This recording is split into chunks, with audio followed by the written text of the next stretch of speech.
Halo teman-teman semuanya, selamat datang kembali di channel ini. Jumpa lagi dengan saya Vicky Himpong. Bagaimana kabar kalian semuanya? Aku berharap teman-teman semua di rumah bersama keluarga tercinta selalu dalam keadaan yang sehat. Di video kali ini kita akan membahas dulu tentang Roy Suryo, yang dimana beberapa hari belakangan kita mendapatkan informasi bahwa Roy Suryo itu diduga akan kabur ke Australia dengan alasan ingin menyelidiki ijazah Gibran di Australia di Sydney. Akan tetapi ternyata tujuan utamanya adalah untuk melarikan diri karena mungkin sudah mendapatkan informasi bahwa sebentar lagi akan diadakan gelar perkara dan penetapan tersangka. Makanya dia mau mengikuti jejak Egy Sujana yang sampai detik ini kabur ke luar negeri, teman-teman. Tetapi informasi itu bukanlah informasi ecek-ecek, teman-teman. Informasi tersebut adalah informasi yang begitu kuat validitasnya, sehingga kemarin Polda Metro Jaya sudah menyampaikan bahwa dalam waktu dekat penyidik akan melakukan gelar perkara dan melakukan penetapan tersangka. Dan kemudian sesuai dugaan yang diperkirakan oleh Bapak yang tergabung dalam Kagama tersebut bahwa Roy Suryo akan ke Australia, benar saja. Roy Suryo sudah gentayangan di Australia. Saya nggak tahu ya, apakah dia ke Australia itu mengurus atau memakai visa turis ya teman-teman ya. Jika memang dia memakai visa turis teman-teman ya, kita bisa melaporkan si Roy Panci ini teman-teman. Karena di sana dia jualan, dia jual buku ya. Dia jual buku bahas tentang politik Indonesia, bikin kegaduhan, bikin video dan sebagainya. Kalau ketahuan sama pemerintah Australia, Roy Panci bakal dideportasi, teman-teman. Bisa saja, ya. Dan kalau itu terjadi, wah, saya akan ketawa sendiri. Nggak ketawa bareng gitu, teman-teman, ya. Kita akan melihat bagaimana si Roy Suryo ini keleleran di Australia. Jualan buku tapi nggak laku, berusaha untuk menggiring opini diaspora di sana tapi gagal, teman-teman ya. Dan sampai kapan? Mungkin 1, 2, 3 hari dia masih semangat, tapi sampai kapan Anda akan melarikan diri dari tanggung jawab Anda? Kita lihat teman-teman, kalau sampai gelar perkara dari penyidik Roy Suryo masih di Australia, itu berarti memang benar dia berusaha untuk melarikan diri.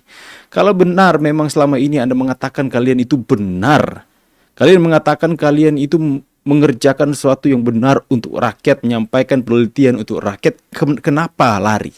Ya, berarti selama ini kalian itu pecundang. Kenapa lari?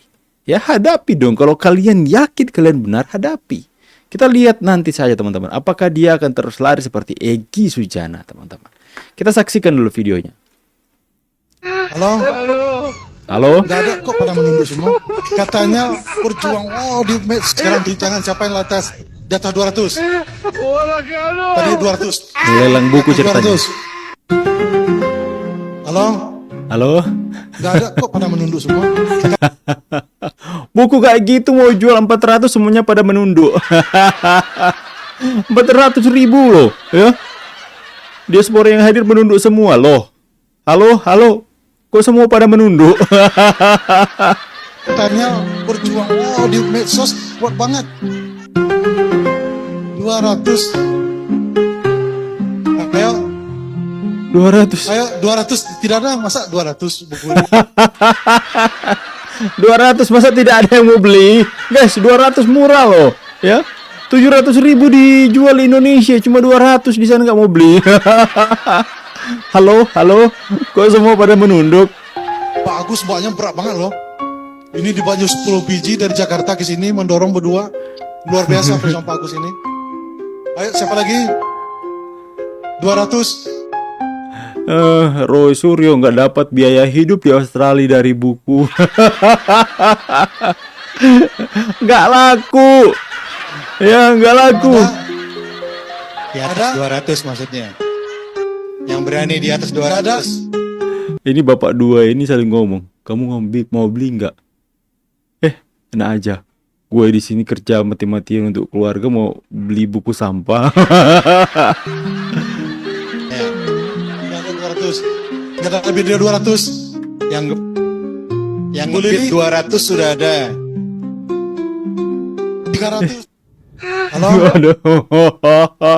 Gak ada yang beli buku sampah. Ya. Datang ke Australia alasan mau menyelidiki site dan sebagainya, ujung-ujungnya jual buku. Ya, harus diselidiki nih teman-teman, apakah visa turis atau apa yang dia pakai. Ya, kalau visa turis dia jualan buku di sana, deportasi dong. Yang kedua, Roy Suryo curhat ke pengunjung pernah dipenjara 9 bulan. Anehnya di Indonesia mantan napi dipercaya, tapi mantan presiden 2 periode tidak dipercaya. Betul juga ya teman-teman, ya masuk akal. jawabannya adalah dulu, ini nggak apa-apa saya cerita aja ya Bapak Ibu. Dulu memang luar biasa rezim Jokowi ini. Saya pun sebenarnya juga menjadi korban sama Sri Bambang Tri dan Gus Nur. Mungkin Ibu dan Bapak belum banyak yang mengetahui, tapi saya ceritakan juga nggak apa-apa karena ini fakta. Saya pernah dikriminalisasi juga. Waktu kasus stupa, mem Panci. Borobudur. Yang bikin stupa orang lain, yang bikin mem orang lain. Yang membuat rekayasa waktu itu ada stupa Borobudur diubah gambarnya jadi Jokowi. Yang bikin orang namanya Bambang sekian, tapi bukan Bambang Tri. Akunnya namanya Pagut Irut. Sudah saya teliti sampai nomor handphonenya pun ketemu. Saya laporkan, tidak ditindaklanjuti. Justru saya yang kemudian dikriminalisasi. Gara-gara saya dianggap ikut menyebarkan. Loh, ikut melaporkan kok ikut menyebarkan. Itu sama seperti hacker di Jogja. Ada seorang hacker yang kemudian dia menghack situs judi. Ibu dan Bapak, kalau situs judi dihack, harusnya yang ngehack itu dapat pahala atau enggak? Pahala, hackernya ditangkap. Situs judinya dibiarin aja. Itu yang saya alami juga. Saya justru dibalik pemberitaannya Roy Suryo menista Jokowi, bahkan saya dianggap menista umat Buddha. Ditunjuklah sekelompok umat Buddha yang isinya hanya sekitar 50 orang untuk melaporkan saya. Bahkan perwalian umat Buddha Indonesia, organisasi terbesar dan resmi diakui, Walubi, sudah bikin pernyataan resmi ke kepolisian. Bebaskan Roy Suryo, karena Roy Suryo tidak bersalah. Saksi ahli saya nggak kurang-kurang, Pak. Mana buktinya, Roy? Mantan napi kok kalian percaya, residivis kok kalian mau percaya, teman-teman. Sedangkan mantan presiden Republik Indonesia kalian nggak mau percaya, logikanya di mana? Kalian mau percaya napi atau mantan presiden? Dan singkat Mas, yang Lemas, kecewa, campur aduk karena gagal menggiring narasumbernya. Perkenalkan, Ya. saya Redi, saya Oke. lulusan. Perkenalkan, nama saya Redi, Waktu yang saya akan lulusan membuktikan. Inset. Saya belajar di Inset pada akhir tahun 2006. Oke. Ya, kemudian lulus saya 2006.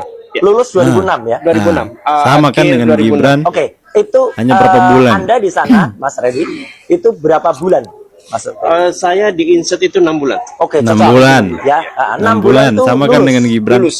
Lulus. Dan Lulus. ketika lulus, dapat surat tanda lulus nggak? Dapat. Dapat. Ya, Dapat. oke. Bisa dibuktikan. Waktu nanti akan membuktikan. Oke, sementara cukup itu dulu. Mas Redi. Ada yang lain? Panci, sampai kapan menjadi gembel di sana, Panci? Ya, sampai kapan mau bikin gaduh sampai ke negeri Aussie? Orang ini memang ya, pura-pura munak teman-teman, seolah-olah mau menginvestigasi, padahal mau melarikan diri. Itulah contoh orang pecundang, teman-teman. Kita lihat saja, teman-teman, apakah memang terbukti Roy Suryo ini pecundang. Kita tunggu saja gelar perkara, penetapan tersangka kalau dia belum pulang juga dari Australia. Banci, pecundang, nggak berani menghadapi kenyataan. Tanggung jawab, ya. Selama ini Anda begitu meyakini bahwa kalian, kelompok kalian itu benar, melakukan hal yang benar, melakukan hal yang tepat sesuai dengan pemikiran kalian. Kalau memang benar, kenapa kabur? Seperti itu teman-teman ya. Bagaimana pendapat kalian soal Panci ini? Tulis kolom komentar. Saya pamit dulu, see you on the next video and God bless.